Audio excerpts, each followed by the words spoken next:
personally, I've been involved with 6 abortions. With 6 abortions.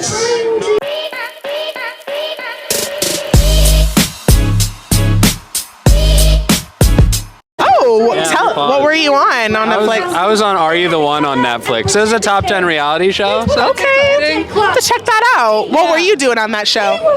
Everybody lived in a house and they tried to fall in love. Oh, I love Love is Blind and all those little cheesy shows, so I probably would love that. I know, I've been watching Love is Blind too. I love the reunion shows. They always come back and it looks like they lived like 20 years. You know? Literally. They're weathered. And I don't really love that they show up dressed like they're going to the Met Gala.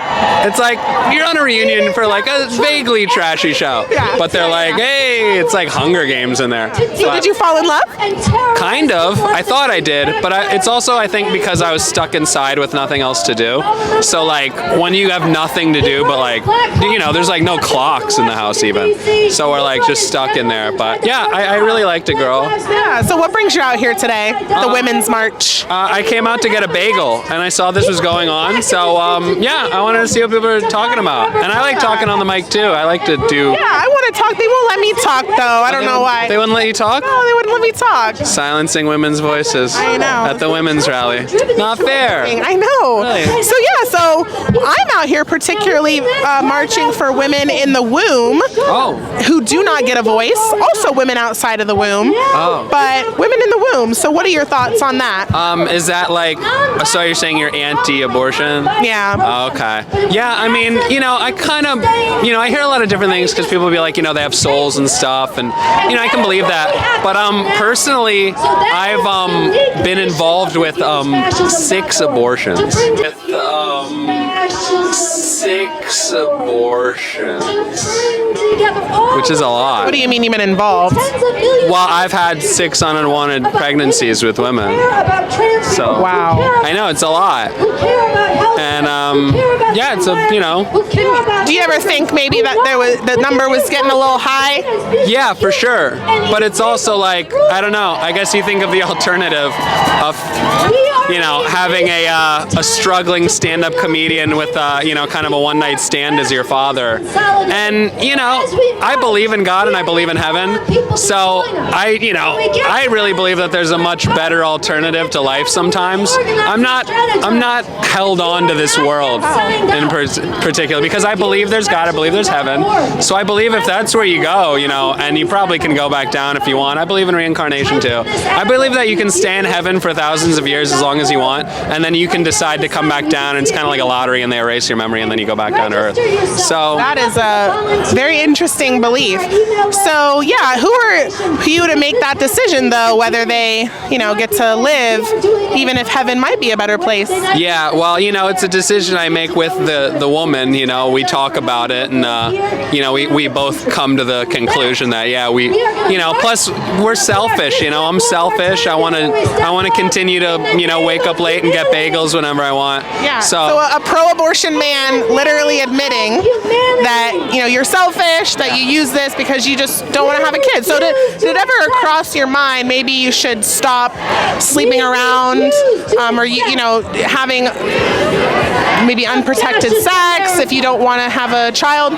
Yeah, I mean, I feel empty a lot for sure, and I've been in love many times as well, but you know, I can't really handle that either. So it's either, you know, being lonely or being annoyed. Those seem to be the 2 answers. But why do you feel you can't handle being a father?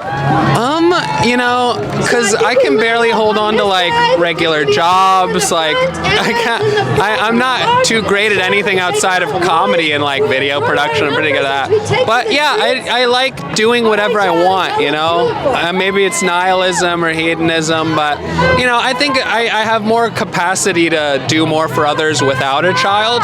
Or if I was consumed with, you know, taking care of a child, I wouldn't be able to bring joy to others as much as I could as a father. You think you're ever gonna let one of your children live? Yeah, I think if I was rich, I would be fine letting my kids, come to term. But I think as a broke stand-up, I think I'd be a deadbeat dad and I'd be no good. So I would rather do it when I'm stable versus unstable. Yeah. So men like you openly use abortion to, just sleep around, have sex with women, and then when they don't want to take responsibility of being a father, standing up and being a man, they just pay for the abortion and it's kind of just, it's over with. And he can continue sleeping in and getting bagels at 2 p.m. on a Saturday and doesn't have to worry about his children. So yeah, men, if you don't want to take responsibility for your actions and care for the mother of your child and your child, do what this guy does, right? Why is it only men? Is there no responsibility from the women? There absolutely is, but you just admitted to using abortion because, sorry, I didn't mean to touch you with my sign.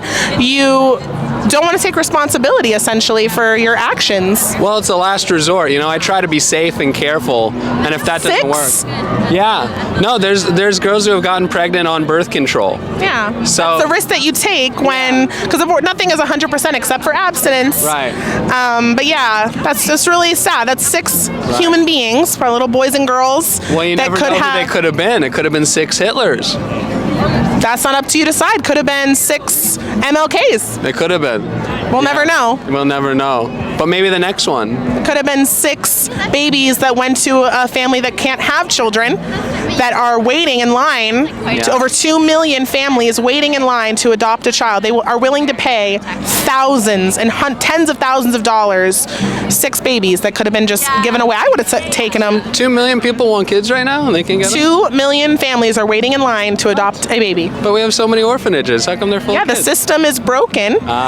See, foster care system is different from the adoption system. Okay. So foster care is for reunification with the biological parents. So maybe they're addicted to drugs or they just aren't able to take care of their children right now. That's different. Yeah. But your children could have gone straight to an adoptive family after birth.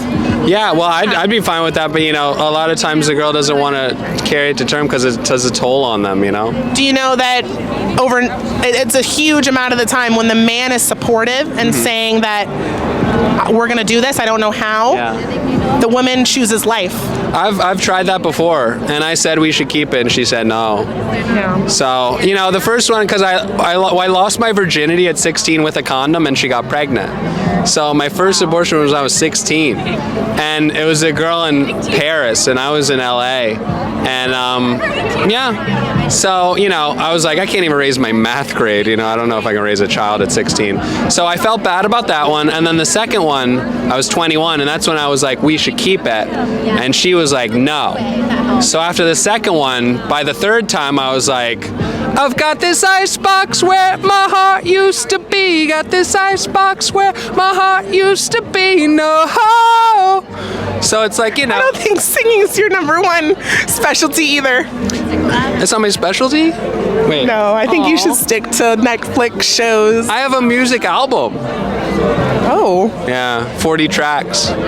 You should listen to it. It's called Summer at Southside. I think I'll pass. But yeah, so you're choosing. So going forward, I would really recommend that you look at a woman and you before you sleep with her and are like bye-bye, look at this woman and look at her as a human being and say, always, if I lay down with this woman and impregnate her, and we both consent to this, and I happen to conceive a child, which has happened many times in your experience, you've told me, I am going to be taking all of those risks that come into that. And I don't even really want to call like a child a risk because a child is a blessing. For sure. Every child, no matter how you're conceived, is a blessing. But there are outcomes to every reaction that you have in life. There, every action has a reaction, and that's not even just pregnancy. Sometimes it's a soul tie, feeling like you are in love with that human being, feeling like maybe you end up getting some sort of disease. That's also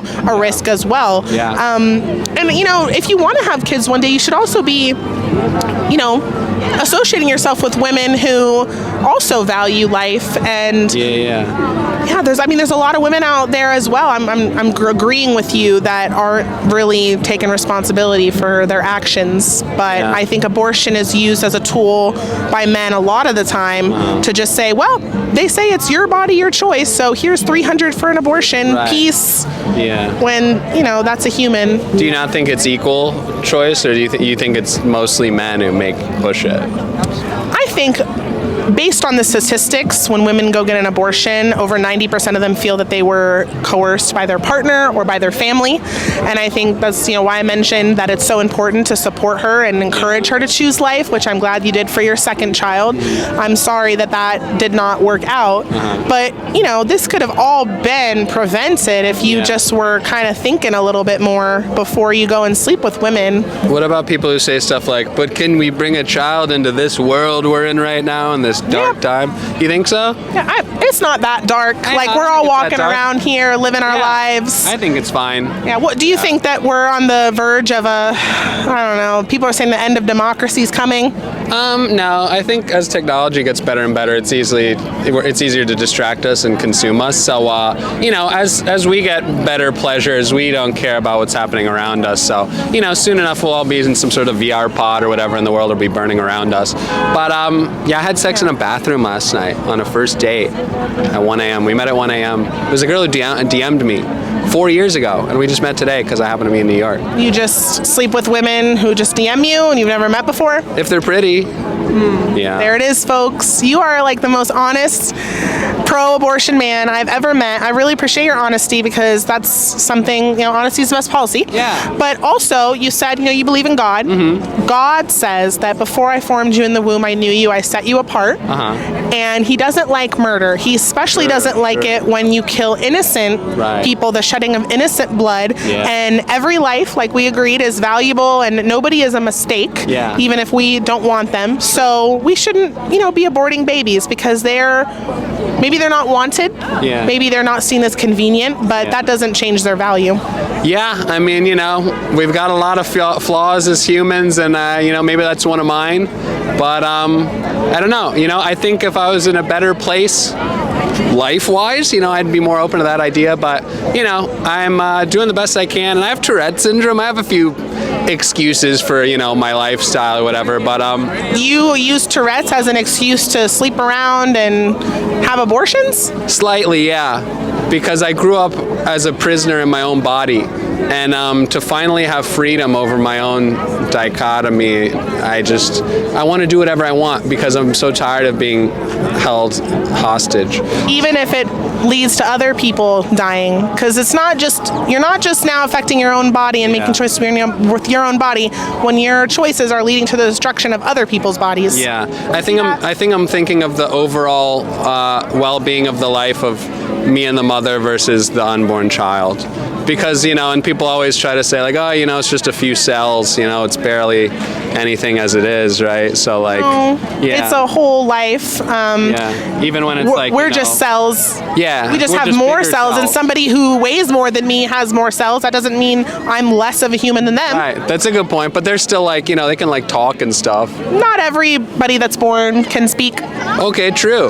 So, but it seems like a bit of a leap to be like, I don't know. But yeah, I know, I get it. And what if I just say this crazy thing? What if the next time you met a woman, you thought she was pretty? Yeah. What if you were like, you know what? I find you so beautiful and I see you so valuable that I don't want to just sleep with you. I want to take you out on a date. I want to buy you dinner, even if you only have money for a bagel. I guarantee you, as somebody who's married, my husband and I are very young. We don't have a lot of money. We just got married. Sure. He literally took me out.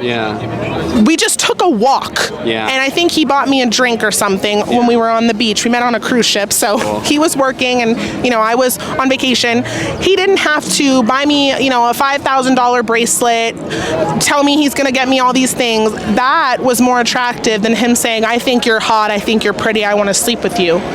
Okay, women, even the most feminist, anti-men women, still want to be courted. For sure. They still want to feel feminine and like they can be a little vulnerable, because we are naturally vulnerable. And so if you said to a woman, maybe it would turn her away because maybe she's not used to that lifestyle, but what if that using that, found you a woman that was going to spend the rest of her life with you, that was going to commit to you, even in poverty and in wealth and sickness and in health. Those are all the things that you promise when you get married.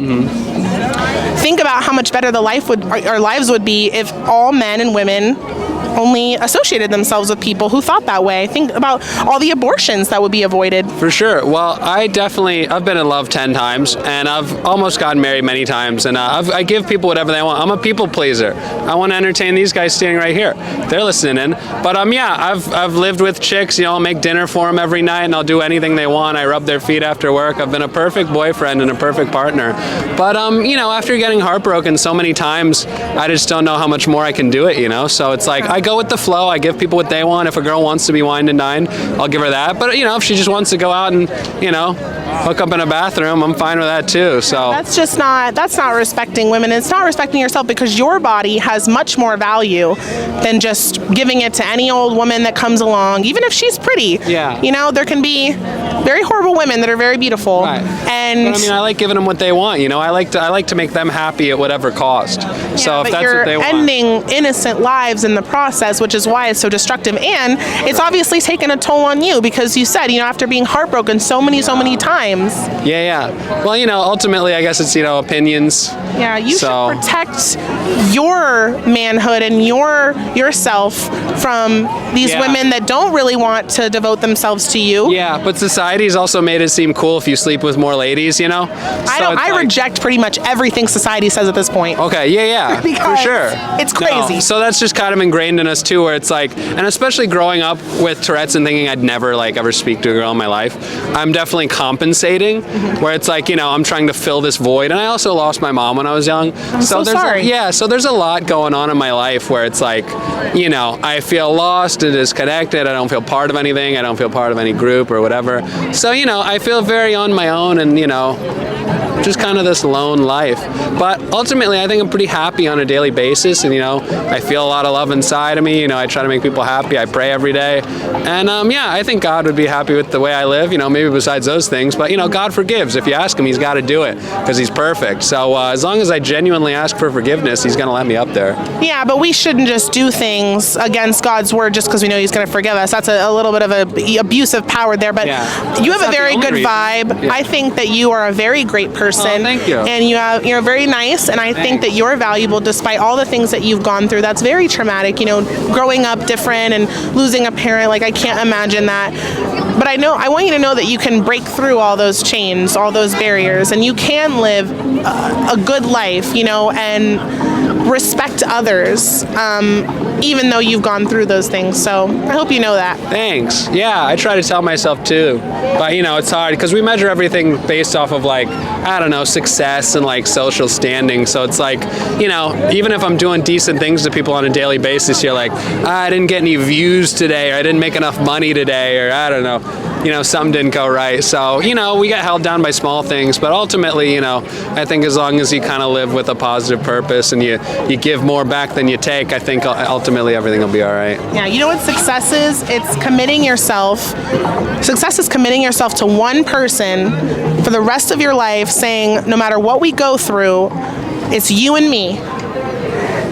Getting married, having a family, that's better than views, money, any amount. You see what happens to these people who are millionaires and billionaires. They end up killing themselves, and we're like, why would they kill themselves? They had it all. Yeah. But what they were lacking was gratitude and a sense of belonging, like you were mentioning. And when you have someone like my husband, who I know no matter what, he's going to be there for me. Yeah. I've been sick a lot since we've been married, and he's been there for me and taking care of me, and I would do the exact same thing for him, and that is better than any amount of validation or feeling, that I could get from a one-night stand or something like that. I also think nature is God. God created nature, so nature, it's hard to get mad at nature. And, in nature, there's many examples of polyamorous beings and polyamorous animals. So, you can kind of argue, I guess, because we have rational thought, maybe we push that out. But, I don't think God would have created anything flawed that way, and everything serves its own purpose, even if it's just to make something else better by comparison. But I don't know. So, being with multiple women, as long as it's ethical and they all understand what the situation is, I'm not leading anyone on, or I'm not trying to, make anyone believe something that's not what my intention is. Yeah. So I think if you're being honest and, that's the lifestyle some people want to live, why not give them what makes them feel happy? Because happiness, just because something makes you happy doesn't mean that it's for the greater good. A lot of people are happy after they abuse children, but that doesn't mean that they should be allowed to do that. And like I said, if you could just sleep around and do whatever the heck you want to do, that's your free will. But when your rights of free will start to affect somebody else's free will to live, then that's where your rights stop. That's why I cannot smoke inside of a hospital. That's why I can't drive drunk, because my actions, although I'm taking them with my body, might affect somebody else, and then I would be, charged with making somebody sick, or, if I kill someone in a car crash, God forbid, reaction, action to reaction. For sure, I agree with you. And we never really know what will come from the other choice, and we never know if we ultimately made the right choice, because we can't look at the past or the future and know what our alternatives would have been. So you'll never regret having your child. Women don't regret having their children; they regret abortion, and it's overwhelming the support behind that statistically. What about all those movies where the people are like, "I should have never had you," and they got mad at the kid? It seems like they didn't like that. That's an abusive parent, and I hope that nobody ever has to hear that from their parent. That's horrible, but that still doesn't make it true. But if the choice was to hang out with God for eternity or have an abusive parent, wouldn't you want to hang out with God? No, because they don't get to make that decision. If I died naturally, if it was a natural death, I got to spend with God instead of an abusive parent, but because that situation can always change. The situation can always change. Yeah, my parent can be great at the beginning and then go through some psychological craziness and then become very abusive. So your situation can always change. And again, there's people waiting to adopt a child and care for a child. But like you said, the system is so broken, it seems so hard for these, unwanted children to have a decent life, where it's like, if the system was better, I would get the argument more of we gotta have every kid, they got a good life waiting for them. But, so many of these unwanted kids end up being strippers or dead soldiers somewhere. So they're still worthy of life. For sure, I think they're worthy of life. It's just, if it's a bleak life, I don't know. It's kind of tough to see the optimism. It's just not up to us to decide. And we should create a world where, it is better to be born into this place, because if we use even just a fraction of the $700 million that go to our taxpayer dollars through abortion every single year, maybe we could reform the systems a little bit. Yeah, but we're never going to have more resources than the corrupt people. So we will. You think so? Because we're going to work for it. You work for it on there. That's why you guys support me at Herpatriotvoice. That's why you guys donate to me every single month and support my work. Cool. Because we're fighting for the greater good. Hell yeah. I want to fight for I do political stand-up, and I think I spread messages that are valuable. So, I try to do it in my own way, and cool. Well, thanks for talking to me. Thanks for hanging around. I appreciate it. Enjoy your bagel. Thank you. It's salmon on it. I like it. Amazing. Carbs and protein with dairy as well. So all the things, you guys.